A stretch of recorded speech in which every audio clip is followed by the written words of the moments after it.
Boss Friendship, kumusta yung lola mo? Pinahatid ko na sa bahay.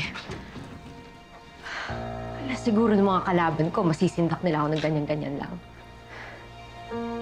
Ano nga palang update sa pinapagawa ko sa'yo? Oo. Yung mga pinakontak mo na malalaking negosyante, nag-reply naman sila. Payag silang makapag-meeting sa'yo. Thank you, Emily. Sabi na nga ba maaasahan kita eh. Tama nga ang sabi nila, no? Bilog ang mundo. Dati kaya nila akong api-apihin.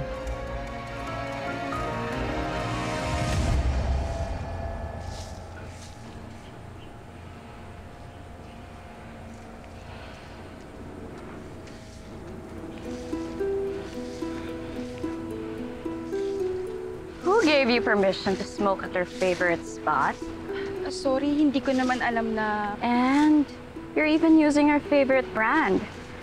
The very least you could have done was to share.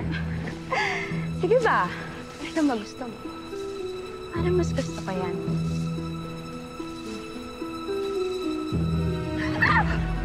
Ano? Scary ba? Ha? Ma'am! Ma'am! What are you looking at? Ano? Gusto mo magsumbong? Hindi naman po sa ganun, pero baka po kasi mapasa yung mukha niya eh. Ikaw kaya yung pasuin ko, ha? Ha?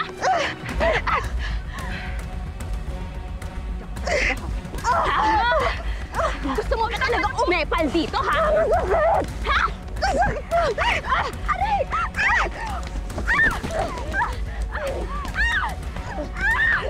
Help me! Anong tinitingin mo dyan? Tulungan mo ako! Help me! Sorry, Amira. Matapang ka, ha?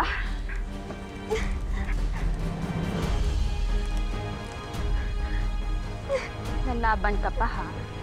And why are you apologizing? You don't have a reason to apologize yet. Pero ngayon, meron na!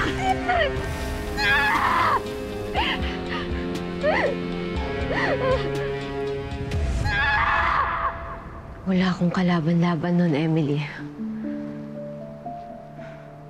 Pero ngayon,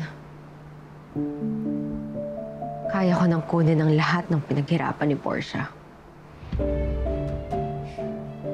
Ang pagiging CEO niya, ang kumpanya nila. Tignan lang natin kung hindi siya mabaliw. This time, siya naman ang mamakaawa sa akin.